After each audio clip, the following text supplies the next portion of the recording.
In the second section of this lecture, we'll talk about the breakdown of glycogen, which is known as glycogenolysis. So, glycogenolysis is a two-step process. In step 1, you have the erosion of all branches. Because glycogen is a highly branched structure, you will have the release of many glucose in a short amount of time. The enzyme we need in step 1 is glycogen phosphorylase. So what happens in step 1? Remember, the energy is still stored in this glycosidic bond.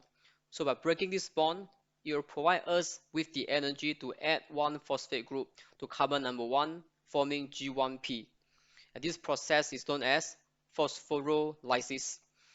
So this process requires a coenzyme, which is pyridoxal 5-phosphate, or better known as vitamin B6. So if you do not have vitamin B6, you cannot break down glycogen, and you might suffer from a form of liver disease. So for the enzyme, it comes in two variants or two forms, which is the phosphorylated form, phosphorylase A, that is active, or the unphosphorylated form, that is inactive, which is phosphorylase B. So when we need to break down glycogen, our body will send a signal to phosphorylate this enzyme so that it becomes activated. Showing in this diagram, you have glycogen phosphorylase, which will attack from each branch as it has a long tunnel active site. So it will cleave a glucose residue at the catalytic site and go down the branches until it is stuck and cannot go any further. Similar reactions happen in other branches, and this phosphorylase will proceed until it cannot go any further. And here is when you will need step 2, which is the debranching event to remove all the branches. So this debranching enzyme is very unique because it has two active sites. First, it has the trans-glycosylase activity that will shift a block of 3 glucose units to the main chain. And a second active site which contains the alpha-1,6 glucosidase activity. With that, it will cleave away all the remaining 1,6 branches. So what we have now is a straight chain, and we can resume back to step 1. That is, to digest away all the glucose residues by glycogen phosphorylase. The enzyme will continue until we get rid all of the branches and eventually releasing all of the sugars from the glycogen molecule. So far, we have released glucose in the form of G1P, but to utilize these sugars in the glycolytic pathway, we have to convert them into G6P, because G6P is in the direct pathway of glycolysis, and that is catalyzed by the enzyme phosphoglucomutase, which transfer the phosphate group from carbon number 1 to carbon number 6. And if this process takes place in the muscle, it will retain all the glucose 6-phosphate for the glycolysis process so that it can maximize ATP production. But if that happens in the liver, which has the enzyme glucose 6-phosphatase, they will convert all G6P back into glucose molecule before releasing them into other tissues through the bloodstream. So that process is known as the release, or step 4 of glycogenolysis. And by now, you should clearly see that we have two opposite pathways, which are glycogenesis that is going down the pathway and glycogenolysis that is moving up the pathway. And all the enzymes involved in these reactions are normally regulated by allosteric binding, but they can also be controlled by hormones. So the hormone that will switch on glycogenesis is insulin, while the hormone that will switch on glycogenolysis is glucagon. So we'll talk more about these hormones when we discuss on diabetes. And it is a common theme to have two counterbalancing hormones and two counterbalancing pathways for any crucial system in your body. So that is to ensure that you get a very tightly regulated system in place. So when the enzymes involved in glycogen metabolism are defective or mutated, you can get a range of glycogen storage diseases. And here are just some possible symptoms.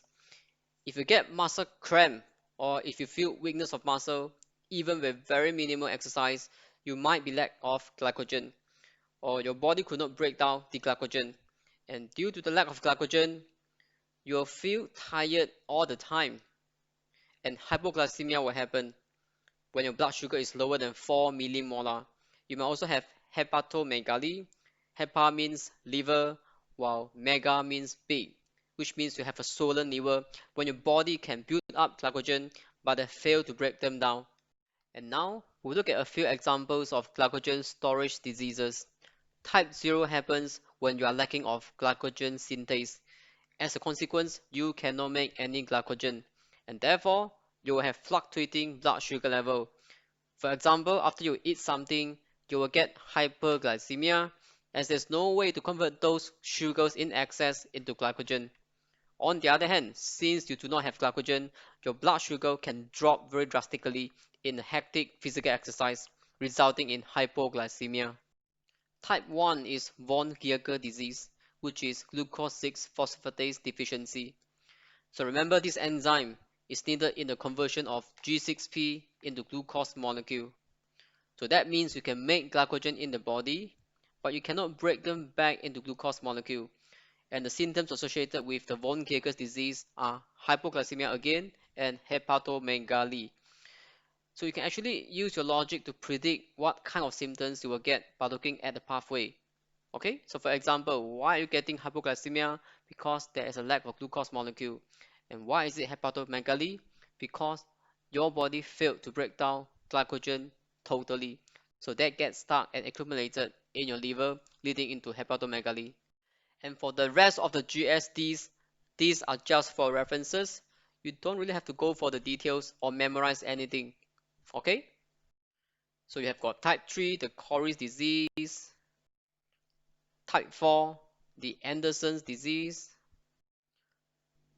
type 5, the McArdle's disease, type 6, Her's disease, type 7, Taruy's disease, type 8, the X-linked phosphorylase kinase deficiency, and type 9, the autosomal phosphorylase kinase deficiency. And a more interesting question to ask is, how do we diagnose GSD? Well, you might want to go for a muscle biopsy to measure the levels of enzymes and metabolites within the muscle tissue, or we can do genetics. So we can have the genome sequence to see which gene is mutated and work out the treatment accordingly. But thankfully, GSDs are very rare. It happens around 1 in 25,000 people, and there are more diseases to be discovered. With that, we have come to the end of this session. So in part 1, we discussed about glycogenolysis, which is a 4-step reaction. While in part 2, we talk about glycogenolysis, which consists of 2 main reactions. With that, thank you, and I hope you have enjoyed the lecture.